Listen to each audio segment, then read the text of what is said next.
Good evening, folks. This would be the Von Akron Show number 14. Um, Earlier today, I didn't really even have any plans to do a show like this, but, I've been, it's weird. I had somebody contact me after I had a posting up. Well, and that's one of them. After I had a posting up for a piece of a musical equipment for quite some time, I kind of forgot I had it posted. And then somebody contacted me. We started talking. He's a really interesting dude. So I'm going to bring our guests on now. We'll just get started. What the hell? So I've got Jake Diggs on, my sometimes co-host, usual co-host. And then I've also got on Zach Zimmerman. And I wasn't going to tell the whole story just because you were there too, Zach. So you contacted me, first of all, I don't know, was it like 4, 5, 6 days ago or something, about this electron digitact that I was trying to get rid of. Yeah, that's right. So you want me to tell the story? Well, no, I mean, we could share the story. Yeah, but go ahead. How did you find a listing that was that fucking old? I didn't even realize it was old till you just said it. I'm like basically a hawk on Facebook. I supplement my income through buying and reselling, but I also am a compulsive buyer. So I was looking at stuff I want. And yeah, I don't know. I just found it. I'm always looking to trade things. So I got this message on Easter, I think. And I kind of ignored it because it was Easter, and I don't know, just sitting around in my sweatpants or whatever I was doing on Easter, whatever anybody's doing right now during this quarantine thing. That's every day, Nick. That's every day. I have real pants on right now, I have to admit. Good for you. Yeah, well, how about you? No, I haven't had real pants on since this started. So, yeah, Zach was asking me about this piece of equipment I wanted to get rid of, and I think you approached me first with, you need any lenses, any vintage camera equipment? And I said, no, I don't really need any of that. And I think you moved on to techno records. And I was like, that's interesting. Yeah, I got an awesome techno collection for sale. Super rare shit. Yeah, let's start off right now and let's just plug it. Do you have some place where these things are cataloged, or they just need to contact you directly, or how does it work? Offline digital community. Fair enough. So, yeah, I like old records. I like techno records. I'm a little bit more into these, but cool. I'm into industrial techno for the moved record. On. No pun intended. Yeah, please. Yeah, industrial techno is the techno that I'm referring to. Oh, you cut out a little bit there, at least on my end. Oh, Say I that was again. saying that industrial techno is the techno that I'm referring to when I say techno. Oh, okay. Well, see, we're already learning something new. This is what happens, folks, when you communicate with people strictly through text. Yeah. Like a lot of the nuance, a lot of the extra information is totally lost. And that's what's exciting about this, is that I think we're going to learn a lot more about Zach. You might even learn a little bit more about me or Jake or anybody. But so anyway, yeah, I really didn't need any more records. I mean, I always need more records, but that wasn't what I was looking for. I think we just got talking and started sending photos back and forth. I showed you, I guess, a photo of that old Argus rangefinder I have. And I think the subject of the camera that you maybe might want to trade came up, and then we got talking, and then, the rest is history. We did strike up a deal. But so I learned a lot about you, Zach, through our interactions. But what I don't know, and then we'll get into what I do know, and you can elaborate on it, is where are you originally from? Where were you born? I know the Guatemala thing came up, and we can get into that too. Is that where you were born? I was born in San Francisco. My mom grew up in Mexico. She was kind of on a caravan childhood. And then when I was a baby, I almost died of pneumonia. And then my parents decided to take me to Mexico when I was 6 months old, when I recovered. And then my mom got us kicked out of Mexico at gunpoint around the 12th month, around when I was 1 year old. Okay, how did that happen? She was like bringing up teachers' rights, workers' rights at a school or something like that. And yeah, they came to our house in the middle of the night and wrapped us up naked into a fucking van, drove us to the Guatemalan border, and that's how we ended up there. Holy shit! Story. So, and then they turned out to like Guatemala way more than Mexico. So we lived there for 12 years, and then Guatemala's a complicated place, so we came back to the States. My dad came back to the States like a year after moving to Guatemala, so it was just me, my mom, my sister. And then we lived in a trailer park in Florida. We grew Where up at in Florida? Wide, Central Florida. Oh yeah, the best Between part. Tampa and Gainesville. And then my parents, or at least my mom, she still lives in a cabin in the woods with no electricity and gravity-fed seep water. So in Florida? In Tennessee right now. Oh, in Tennessee. Okay. They're selling it. Yeah. No shit. So that's it's a very interesting family, dude. It's like we're a bunch of like weirdos.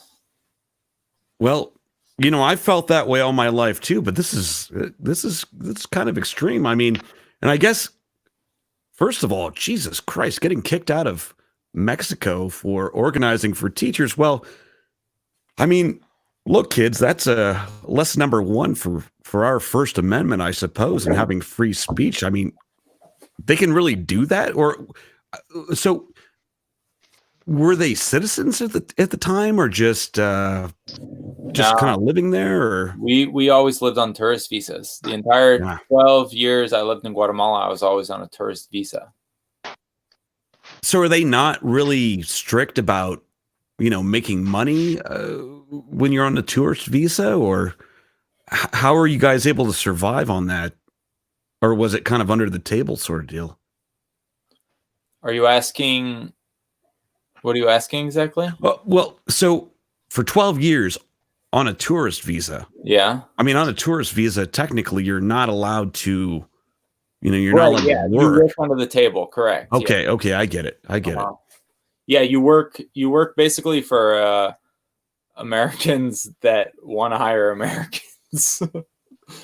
It's like if you go to Guatemala and you like inventory Americans, it's a bunch of like people on the lam, It's like it's a bunch of people looking to make business.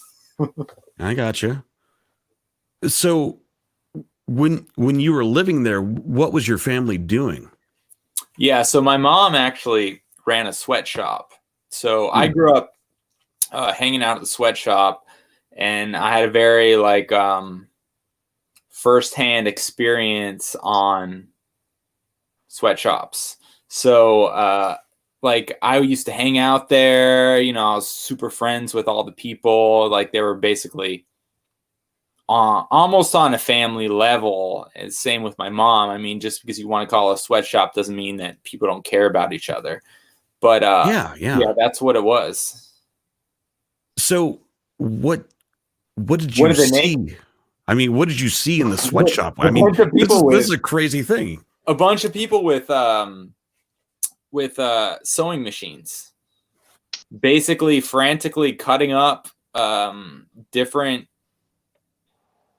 articles of clothing and sewing them into articles of clothing that were marketable toward tourists, aka big clown pants made out of like tie-dye material and like Rastafari hats and like what are they called, like fanny packs. No shit.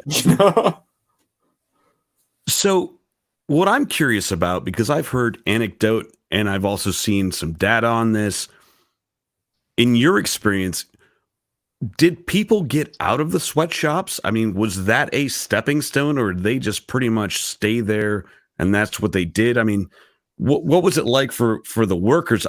And granted, it's a sweatshop, right? So I get what it was like for the workers in that respect. Right. Yeah. I But mean, yeah, so I also visited lots of other like industrial sweatshops versus like a smaller sweatshop that my mom ran, which was like my mom ran one that maybe had like 5 to 12 employees, and I went to ones that had like 100 and something, you know. But I would say it was one of the best jobs of their life. I mean, when I lived in Guatemala, I had a maid, and a lot of people, like, when I tell them that, they become uncomfortable. But the fact of the matter is that, first of all, I still talk to her, and she's like extremely close to me. But regardless of that, because that's kind of an exception based on, you know, a lot of the other friends I had that had maids, and they're completely like talking down to them. Anyway, so after we moved away, she worked for a Nestle factory, and the Nestle factory basically worked her hands off to where she has like dysfunctional hands now. She can't even move them. So it's hard, you know. It's like there's been a lot of things that have happened in developing countries to where people are economically forced to do different things, and it's really hard for people to accept. It's really hard for people to imagine. But if you're there and you're present and you form relationships with these people, you kind of become more comfortable with acknowledging the reality of the situation. But it's kind of one of those things where it's hard to explain. I don't know. Well, I can imagine. I mean, but the reality of the situation is what I've been interested in, is that what I've heard anecdotally, and also, like I said, from some data I've seen, is that as bad as sweatshops are, and I'm sure they vary from shop to shop. Yeah, they do. But in many cases, man, I don't want to throw many. In some cases, it's the fact of, you know, I'm going to go work, you know, depending where you are, like in a jungle, in a mine, something much more dangerous versus, you know, it's not ideal, but having that stepping stone to get kind of out of that situation. I mean, if you work in a sweatshop, you've got like 20 years before you get carpal tunnel to where you can't move your hands, period. Yeah. If you work in a mine, you're going to get fucking black lung. If you work in coffee finca, you're going to get pesticide poisoning. It's like these people, like, they are extremely resilient and hard, you know, like they face hardship no matter what their path is.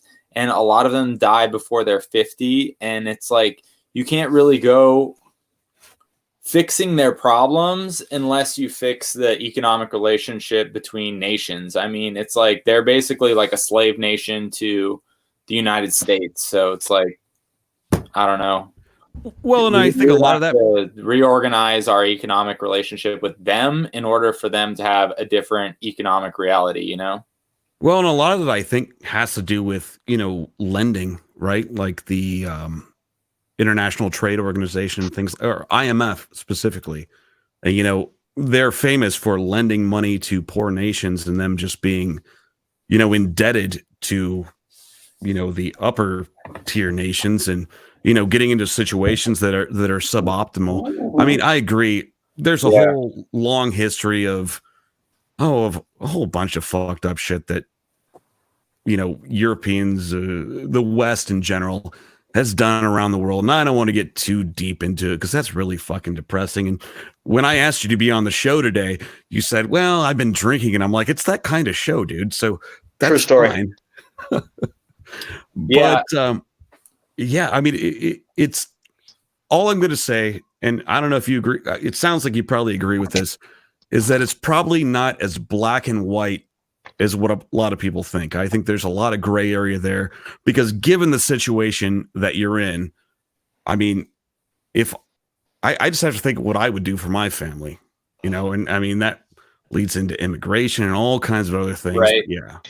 I will tell you one thing to finish up is that Guatemala is one of the most hard up places I've seen.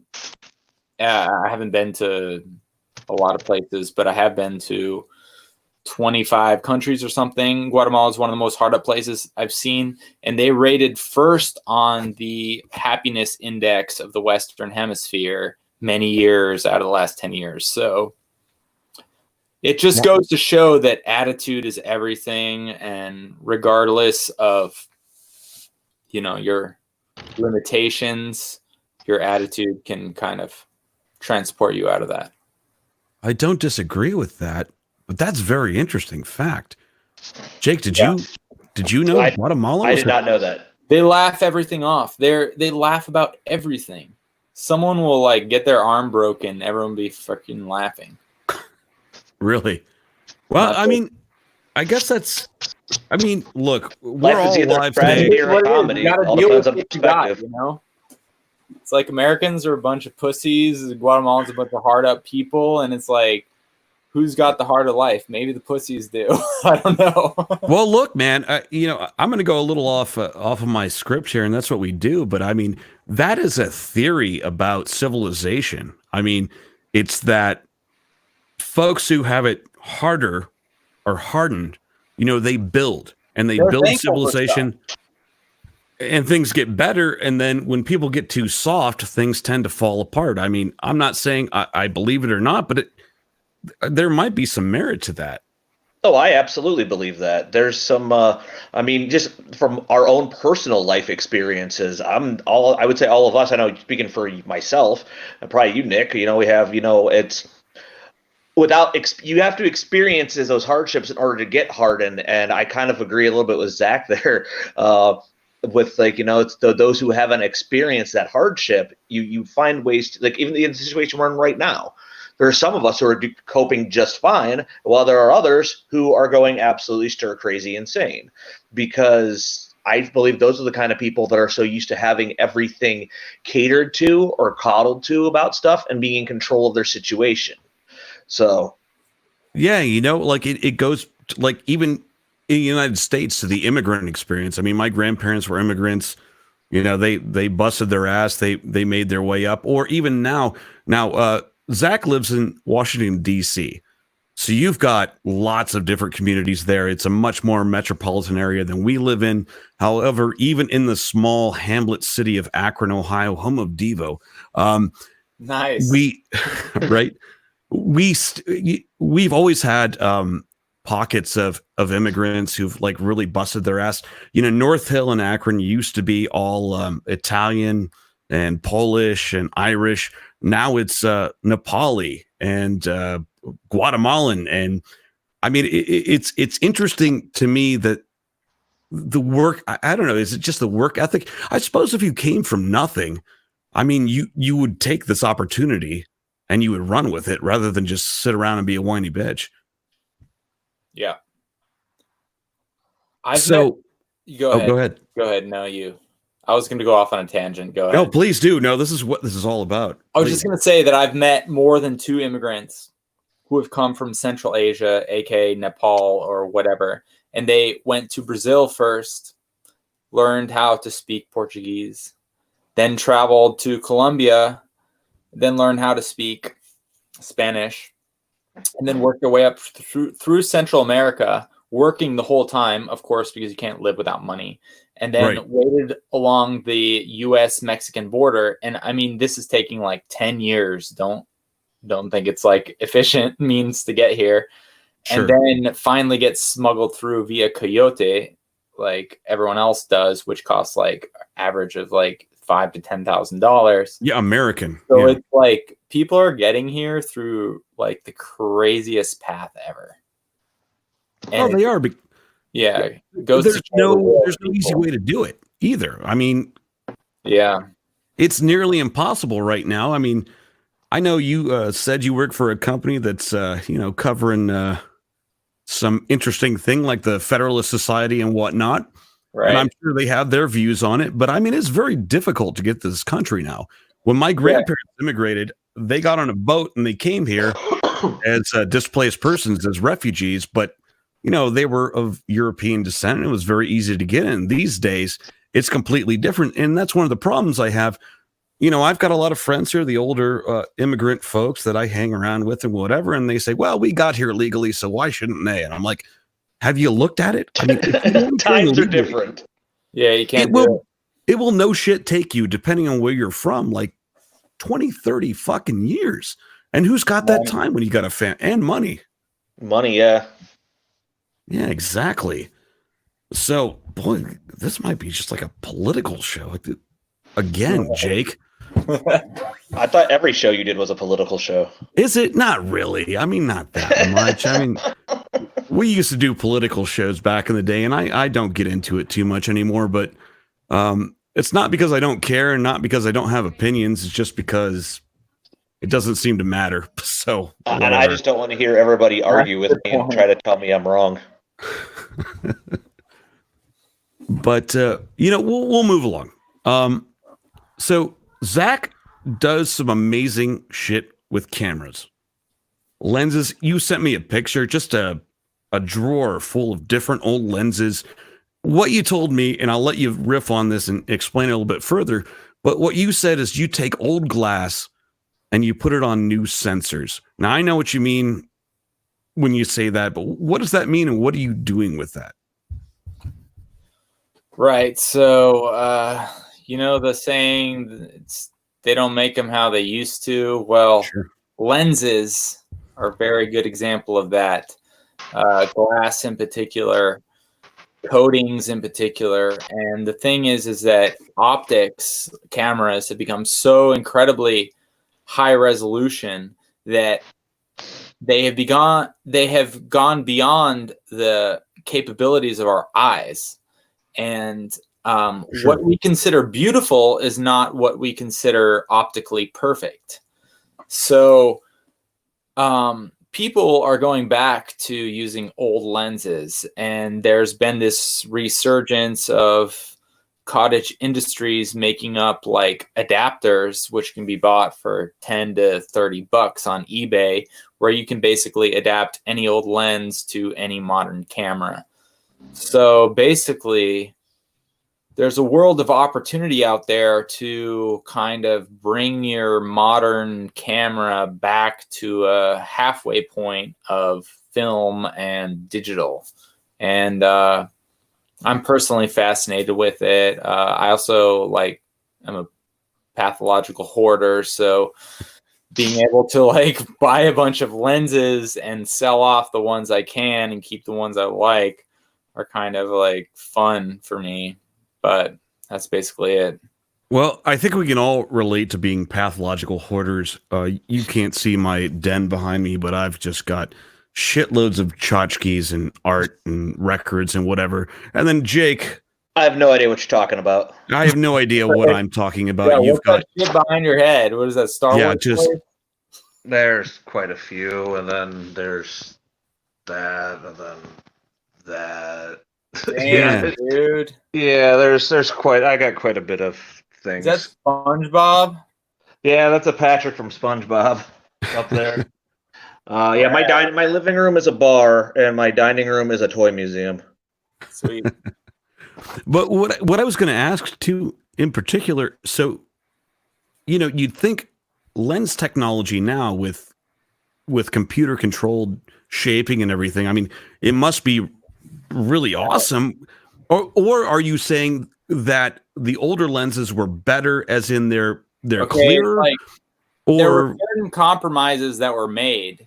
It's like chromatic aberration. Like when you look at a bright light through an old optic, it has this like, usually it's purple fringe around the border of the image. Like if I look at you through a bright light and the sun's behind your head, I'll see a purple fringe around your face. Okay, it's like things like that were not optically perfect were sacrificed for other things that basically were not visually desirable. So a lot of lens companies just were eliminating visibly noticeable, like problems by deteriorating their overall look. For instance, like old lenses have 3D pop and modern lenses do not. And it's because they're like sacrificing certain things. So I don't know. The lenses are extremely personal, it's like whatever appeals to you. It's like if you like certain things, you're going to like modern lenses. If you like other things, you're going to like vintage lenses. It's a very like personal thing. I'm kind of like a romanticist in the sense that everything relates to your childhood. So like whatever you feel as nostalgic is probably what you're going to prefer. But yeah, I mean, certain people like the $4,000 Zeiss Lotus, or Otis, whatever it's called. And that lens is optically perfect. Other people think that lens is a piece of shit because it's like too clinical. So it has no character. Exactly. No, I totally get that. I mean, I guess that's why I like to listen to records and things like that to have some imperfections in them. Like the like analog 303 over the freaking TB 303. It's like some people like the TB 303 or more. I don't know. Tell those people. I don't know. And I guess whatever. What's the new one called? Not the TB 303, but the TR. Well, they have a TR 505. Jesus Christ, Zach! I almost bought that. That was going to be my next acquisition. Oh, you did? Yeah. Or you do? Oh, I used it a couple times. Yeah, it's pretty good. Look, I learned on the MC 505. We're getting like way deep, and most people won't understand any of this, but I like the way it works, and I understand it. But that's because going back to what you said before, it's what I grew up with. I got one when I was like, I don't know, 13, 14 years old, and I just know how to use it. Or, even like looking at old pictures from when I was a kid, obviously they were taken on, film cameras, or even videos that were taken when I was a little kid were taken on Super 8, for fuck's sake. Super 8's awesome. I like it. I mean, I've got a camera, I've got a projector. I just got to get it all together. I don't have a bulb right now. I keep going to the flea market looking for a good bulb. And every time I buy one, it doesn't quite fit. Jake, do you have any Super 8 childhood videos, or was that a little bit before your time? My parents, growing up, they had one of the old, I think it was just a regular VHS. Oh, the big ass ones, right? Yeah, the big ass one. They got it in like 86 maybe. Yeah, because I remember they had filmed Christmas of 1986. So like, and that was back when those things they weren't cheap back in the day. And it was basically they walked around with a VCR on their shoulder.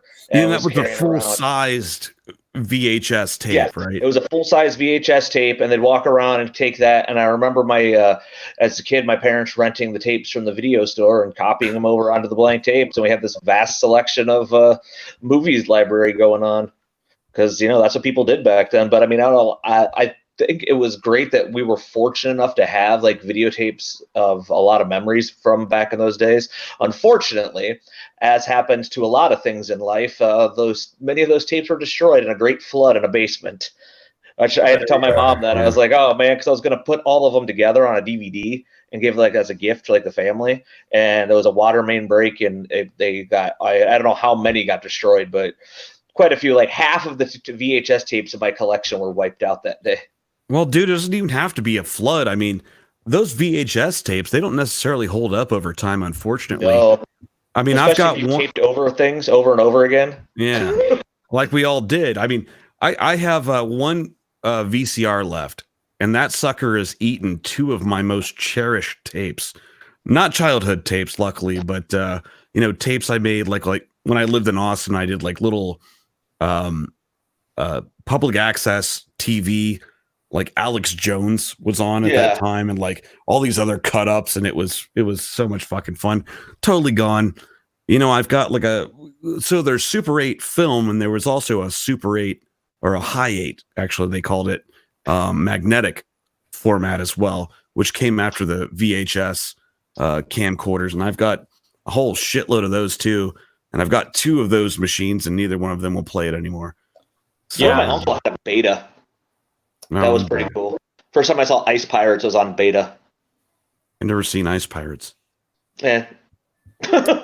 Zach, have you ever seen Ice Pirates? I've never fucking heard of this thing. I have not, but on your comment on High 8, there was this famous Sony High 8 camera that was taken off the market because it could see through people's clothing. A bunch of perverts were buying it or whatever. What but, was it called? Not that I'm looking. You can look it up on the internet. It was the one with night vision on it. You got to find that one. I had it in high school. Yeah, I had one that had two lenses. It was like a zoom lens and a wide lens too. Like you popped off the front cover and it had both of them. I had a Sony with night vision, but it was digital. It wasn't a High 8. Yeah. So very interesting. Getting into film, I mean, you mentioned you're an aspiring filmmaker. Right. So yeah. what have you done? How's that going? Where you going with it? What's going on there? Well, so like me and my wife, we met on Tinder, and our second time we ever met each other was to go to Guatemala to film a documentary. And so we did that. And I'd never filmed a video before. She'd worked in video before quite a bit. And then we filmed it. We made it, did okay, won some film festivals. Can people view this? What was that? Can people view this now? I mean, where is this documentary? Yeah, it's documentary on indigenous communities in Guatemala that don't have access to potable water. Yeah, I'll link you to it. Yeah, please do. I'll post it. Yeah, but I was just such an amateur when I made it, and now I basically like work in video, and I'm like a freelance editor, so I know how to execute what I was trying to do the first time, but failed to do. Not that it was a failure, but I could do it a lot better now. Anyway, so we are kind of waiting for the next opportunity to capitalize on our position that we have, and it will come when it will come. I'm kind of waiting until I feel strong in life. Right now I kind of just feel like a rat, but yeah, I mean, probably much more living in a major, metropolitan area during this whole COVID-19 thing. I mean, yeah. Before we get into that, actually, you asked me earlier, and I never responded to it, just through text. Yes, I did study anthropology. No, I did not graduate, but I got into it. And one of my areas of study when I was doing that was the Hijras in India, which were the third gender, which I found very interesting. And it doesn't just exist there, but it exists elsewhere. Boy, where are we going? See, I've been drinking. I've lost my train of thought, but yeah, gender is bullshit, dude. That's what I keep hearing. We're all a fucking balance of gender. Like, wake up. It's like we're all, I mean, like, what's his name? Fucking Freud's protege. What is his name? It's protege. Anyway, it's like we all have like two genders living inside of us, and we're a balance of each. It's like we all have feminine and masculine characteristics, and both have weaknesses and like strengths. It's like if you're fully masculine, then you're ineffective. If you're fully feminine, then you're ineffective. It's like you're a balance of each. It's like everyone is so incredibly black and white about this issue, but also the people who are like proposing like gender fluidity and like all that stuff are really annoying too, because they think of it, they're like grayscale in a black and white way too. But I don't know. I'm a little bit frustrated by that, because I am like a very feminine male and I identify with both sides, and I feel like my feminine aspects are my strength as a male, and I also feel very male at the same time. So I have a lot to say about that issue, but sorry to get no. Let's get into it, because I mean that's very interesting. and like you said, that's become something of a movement these days, non-binary. And I think that, as in so many things in life, I mean, there's a lot of gray area. Yeah, I mean, things and have been non-binary. It's like it's always been that way. Yeah, it's like, I don't know where everyone gets off of this. Like, I don't know. It's like, since when is like being in touch with your feminine side like forfeiting your masculinity? It's like, what is that? Well, it's not. And like you said, everything is a mix of these things. I mean, it's right. You've got feminine and masculine qualities, although we could even question, what does it mean to have a masculine or feminine quality? Yeah. At all. I mean, what makes something masculine or feminine? Now, with that said, I mean, I guess innately I could almost identify, is it a construct or is it something that's just innate to human beings? And I guess that's kind of a question I've got. It's innate. Who I was mentioning earlier was Carl Jung, you know? Oh, Carl Jung, yeah. Right. He said inside every person lives two people. And it's Hi, true. Jake. That's Hi, my Karen. wife. Thanks for the Venmo payment. But it's like, it's so true. It's like people just have their head up their ass. I don't get it. It's like the people on one side have their head up on their ass and the people on the other side do. So it's like, I'm not siding with either one. I'm just saying, like, people need to like look inside for a second and just like. And then you got us in the middle who look at both sides and go, y'all need just to chill the fuck out. Yeah, exactly. It's like, right. People think that they're like defining lines between things, but all they are doing is creating their own imaginary barriers. It's like bizarre. Exactly. Well, and does that have more to do with, their own insecurities rather than just being able to try to view reality? Well, I say objectively, but subjectively, just view it as what it is without having to put everything in these categories. I mean, I think some people are really scared that maybe I do have some feminine qualities, right? And they get kind of frightened about that. And I think that's where it comes from. Yeah, it has a lot to do with insecurity, you're right. And I suppose, no, I haven't like really applied it the other way, but I think it could probably apply the other way as well. I guess when somebody is really wrapped up in having an identity, because identity politics is very big these days. And I don't know that's necessarily a good thing. Right.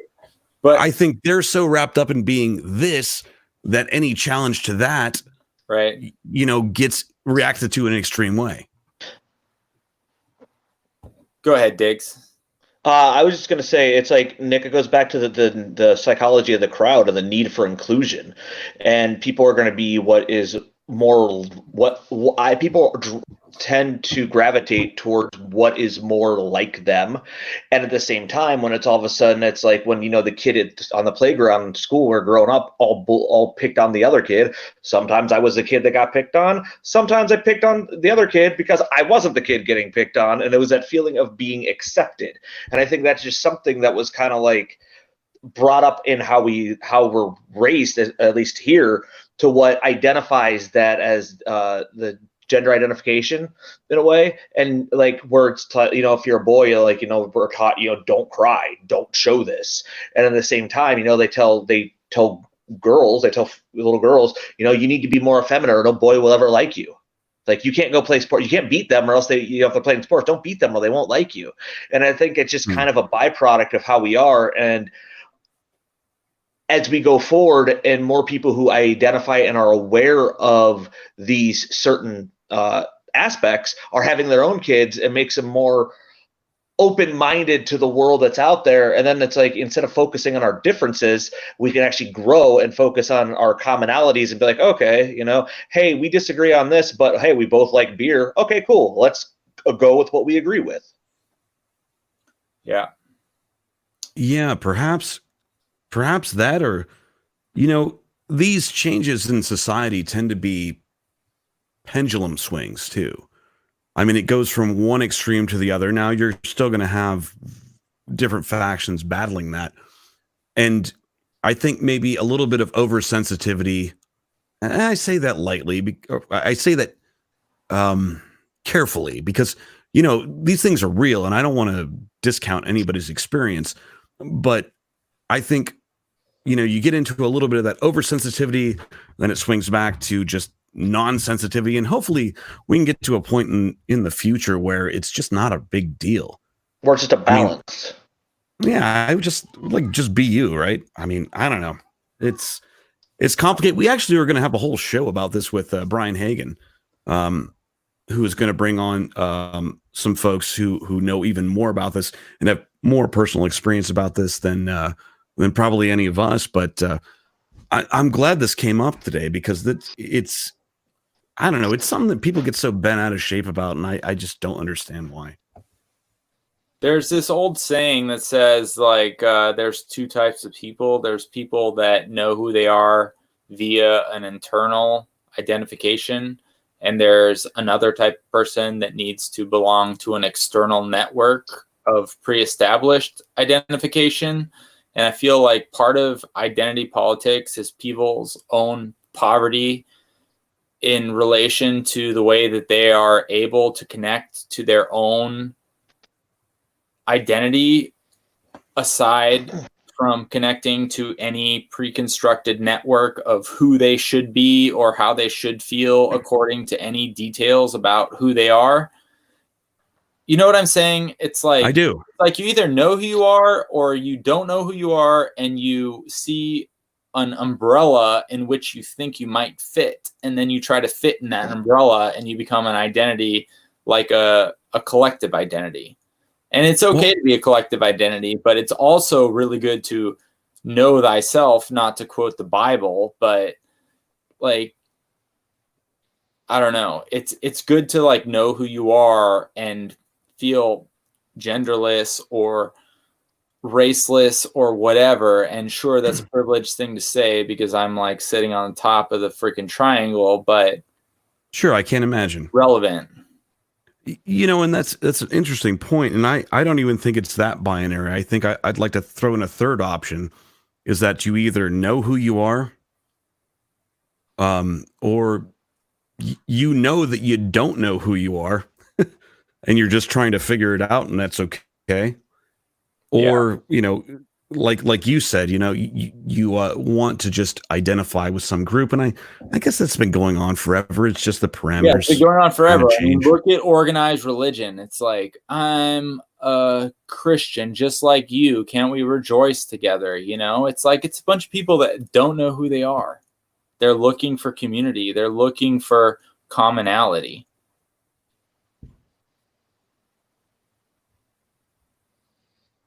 Yeah, you're right. But with that said, I don't want to discount the benefits of community. Go ahead. Sure. Yeah. But that can also be based on like Oh, were you saying something, Jake? Oh no, you're fine. Go ahead. Oh, yeah. Yeah, I mean, community is dynamic, It has a lot of different forms. It can be either based on like agreement. Oh, absolutely. Like ideological agreements, or it can be based on like gestures and like everyday like dynamic like ways in which you enrich each other's lives. Oh, absolutely. I mean, look, even identity based on let's say something like ethnicity. I mean, I'm not going to sit here and say we had a show about it. I mean, I belong to a Dano-Schwaben club because that's where my family came from or whatever. But even that, I mean, that was dynamic. Anybody who identifies with any even ethnicity, something is divisive. Many different things. I mean, culture and ethnicity and countries and all of that are constantly changing. I mean, if you look at history, that's one thing you definitely know. I mean, it wasn't like, English people, let's just say, for instance, were like just there at the beginning and they've always been English. I mean, it's always been changing. Oh, no. We lost him. We lost Zach. Oh, Jake, we lost. Oh, he's back. Hold on, let me back. All right. I agree with what you were saying, though, Nick. Zach's back. Welcome back, Zach. Hey. I think it's also more of a situation where, as we bring these things to the table, whether it's cultural differences or racial differences, or a gender identity difference, anything like that, it's all about seeing the other side and like understanding their why and not trying to force that whatever. Let's say what I believe is different from what you believe or what you feel. It's within the responsibility if people can come together and not force said belief. Instead of focusing on those differences, try to find a commonality. It's like going back to the thing that you and I have, the ethnic dinner is a great example of that, only because it's like everybody brings something to the table. We have the one commonality of the food, but everybody brings something that's different, that is a representation that is uniquely them, and then people can come and appreciate it.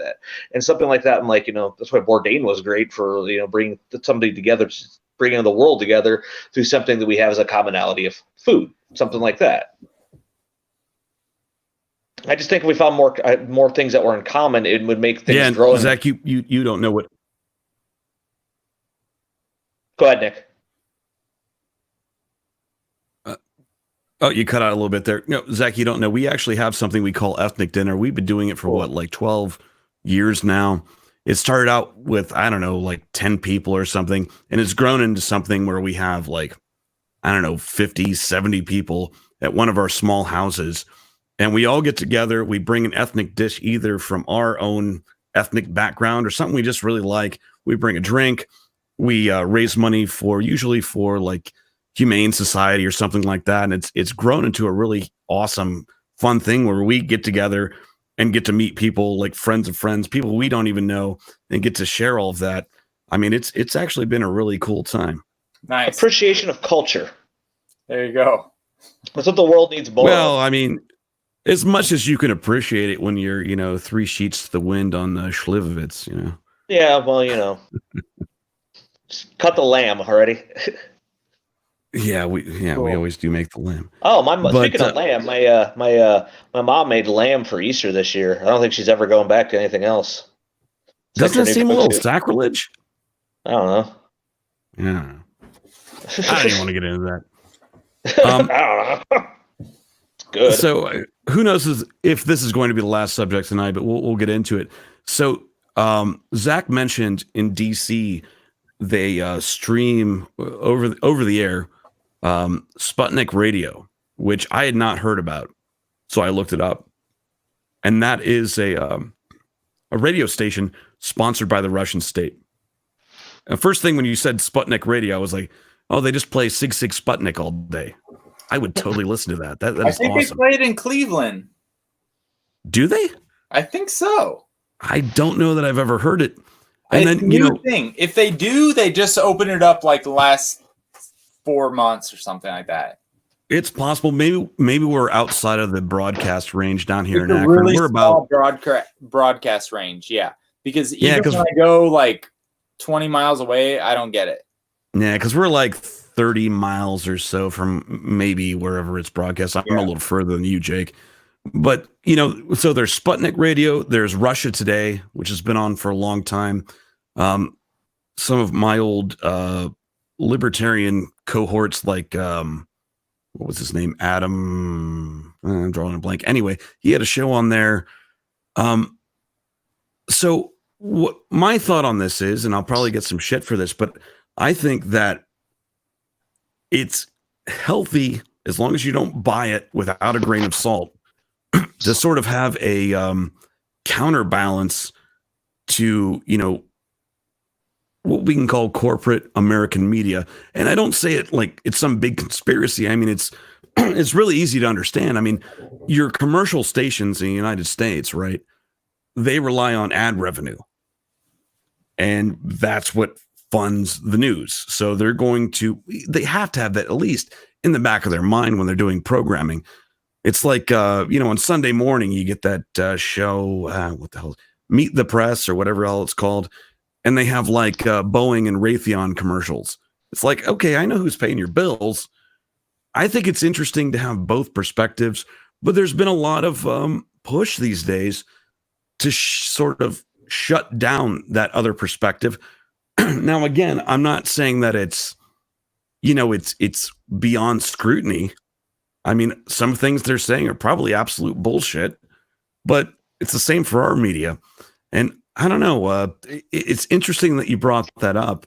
I mean, what sort of things have you heard that you found intriguing on that station? They have a lot of dope programming. I mean, they have a weekly show on like nuclear regulatory stuff, and they just talk about like different like nuclear stuff that's going on around the world, and like different ways we're handling it, and like different like corporations that are subcontracted to like store nuclear waste, and how that's a lapdog of the like lobbyists and politicians. I mean, there's a lot of like super valuable information on there that nobody talks about. I mean, I'm into alternative politics personally. Sure. Yeah, me too. Definitely some of the things that I hear on there make me think they're a tool of somebody or in somebody's pocket. But overall, I would say that I hear way more things on there that I personally agree with than any other news network that I have access to. I mean, I used to think that Al Jazeera was cool before 9/11, but after 9/11, they kind of got a little bit, I don't know, hesitant or something. Well, yeah, I mean, they had Al Jazeera US or whatever that came on for. Yeah, I mean, George W. Bush like bombed their freaking like stations. Like, remember when George W. Bush like dropped bombs on Al Jazeera's broadcast station? Yeah, I think I remember that.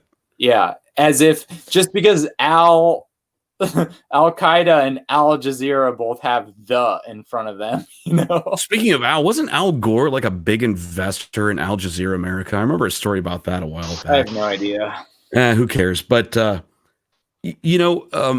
Jake, I want to have you respond on this because I know you have a rant brewing in you. But it's interesting to me that the narrative is that Russia wants to sow dissent amongst the American people. I mean, that has been a narrative, well, shit, forever, since the beginning of the Cold War, but, more recently as well. And, they can accomplish that through propaganda and through propagating things that are made up. But look, they can also do it by giving a voice to alternative opinions that are very much equally valid to what you're hearing on mainstream media. So even just because it's coming from a certain source, I'm not going to discount it 100%. I'm going to use my own mind and try to think about this logically. What are you thinking about this, Diggs? Oh, I completely agree with you. No, disagree. This is getting very boring, Jake. Disagree with me. I mean, I'll disagree with you on some things. This one, no, I'm not going to, because if you end up with only having one side of it, and the problem we have is that most people only want the one side of it. They want to hear the side that agrees with them, so they can say, "Oh, okay, yes, I went along with this, and that's how I feel, and therefore you said this, so it justifies me being right." I was Zach on that. I was actually a big follower of Al Jazeera even after 9/11, but then after it just went to trash, unfortunately. And now it's to the point where the more sources I get, the better, because we live in an era where I don't know what I trust and what I don't trust. Like, I just recently saw that the area by Chernobyl is on. There's fires going over there. I don't know whether to believe that or not. I don't know if we can confirm it's true or not, but sadly, we live in a world now where so much disinformation is spread like a virus that it's hard to. The brain is questioning what is considered reliable and what is, unreliable. I know the reliable sources that I can go to, but at the same time, I just see so many people coming up with different things that they'll find an alternative outlet that can just justify their opinion on something. Well, but there's so much more information. So with a volume, just by a numbers game, you're going to have more misinformation, which isn't necessarily nefarious, and you could have more disinformation, which is. My last question actually is just, to you guys, and I'll start with you, Zach, and then I'll go to you, Diggs. How do you try to guard yourself against confirmation bias? I don't know what that is. Confirmation bias is believing things that support your preconception. So they may not be true, but because they are something that supports something that you already believe, you're more apt to believe them without questioning it. That's essentially what confirmation bias is. I'm not sure I've ever really conceptualized that. I have to say maybe I'm weak against that, to be honest. Well, I mean, I don't think that's, a minority position. I think it's something that's probably everyone. very. It is. Even if you are like sort of conscious about it, like, okay, look, I'm not. It's just okay. It is the Von Akron Show, but I'm not trying to sit here and suck my own dick. But I mean, like, it's difficult to recognize. I think for myself. You got to take a step back every once in a while. So it's like when something is in line with my instinct, like I'm a big like person on instinct, and it's like I know a lot of rednecks say that too, like shooting from the hip type stuff. But that was George W. saying. Exactly. Yeah. It was a truthiness. Feel it in my gut. Feel it in your truthiness. You got to be careful with that, man. No, I'm into instinct. I really am. I think you got to trust your instinct. And I mean, it is what it is. It's not one person's truth. It's not another person's truth. But sure, I don't know. I can't comment on your question. To be honest, I'm a little perplexed by it. I can't really answer. To answer your question, I know that I don't know. Which it took me lots of thought thinking that I know to get to that point, to be able to look at being wrong. Hey, okay, being wrong and being like, looking, I can look back and pinpoint certain pieces of my life and be like, okay, if this would have happened, if that would have happened. But at the same time, that's also enough to drive a man insane. So I know enough to know that I don't know. However, to Zach's point, I'm sure, Nick, you kind of can agree to this too. When it comes to certain instincts, you got a feeling where you just know, I know. And it's not like discrediting or saying like, it's absolutely wrong. But like, I'm a firm believer in, whatever we put out, we get back in. And it's like, I can look at it from one of two perspectives. It's like, okay, either this is going to work out or it's not going to work out. And I really changed my overall thinking about 18 months ago. And thus far, everything's been working out just fine. It's like, sure, there's been a lot of road bumps along the way, but it goes back to the, I know that I don't know. So every single moment can be a learnable experience. Interesting. I mean, maybe I need to learn how to trust my instincts more. I trusted my instincts and did a kick-ass deal with Zach. I trusted my instincts and became friends with you forever ago, Jake. And I knew that you would get into, he was actually a professional ring announcer at one point as well. And I hope you get back into that once all this shit blows over. But, we could get into a discussion about what is objective reality, but we don't have time for that. And we certainly don't have the viewership for that. The weird thing about this show, and I'll say hi to everybody who's not watching it live, we do end up picking up a lot of views after the fact. So I'm glad you guys stuck around and watched. Zach, it was awesome doing business with you, and I look forward to being friends with you for quite some time. Jake, keep it up. You're an abomination, but I still love you. Sounds about right. And everybody else, it's been fun. We've been on about an hour, so we're going to just end on a high note and wish everybody a good evening. I think I've got a show tomorrow night. I'm not sure.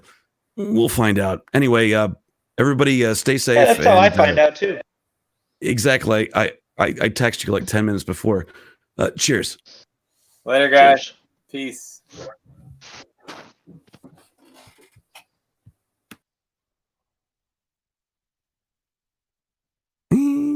we'll stop. Oh, having trouble ending the broadcast. Okay.